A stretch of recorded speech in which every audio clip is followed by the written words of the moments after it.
Glamour কন্যা পরিমণি সম্প্রতি নিজের ভ্যালেন্টাইনের সঙ্গে পরিচয় করিয়ে দেওয়ার ঘোষণা দিয়েছিলেন তিনি।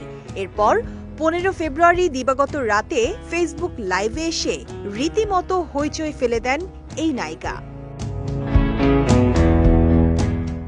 এর আগে এক ফেসবুক স্ট্যাটাসে পরিমণি জানিয়েছিলেন রাত 10টায় নিজের ভ্যালেন্টাইনকে সকলের সামনে আনবেন। তার এই পোস্ট নেট দুনিয়ায় দারুণ সাড়া ফেলে।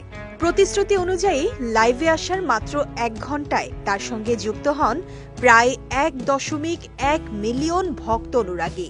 লাইভে এত মানুষকে পেয়ে আপ্লুত পরিমণি। তবে আগ্রহী ভক্তদের কিছুটা হতাশ করেছেন এই তারকা, কারণ লাইভে কোনো মানুষ নয়, একটি ম্যাটারনিটি ব্র্যান্ডের পোশাকের সঙ্গে সকলের পরিচয় করিয়ে দেন পরি। অভিনেত্রীর সঙ্গে লাইভে যোগ দেন পোশাকগুলোর ডিজাইনার রুহুল চৌধুরী।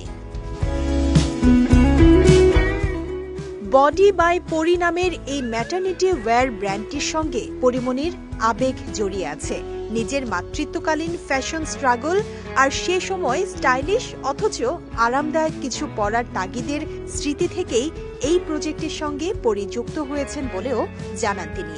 এই সময় অভিনেত্রী তার মা হওয়ার পুরো জার্নিতে ভক্তদের সাপোর্ট ও অনুপ্রেরণার জন্য তাদেরকে আন্তরিক ধন্যবাদ ও কৃতজ্ঞতা জানান।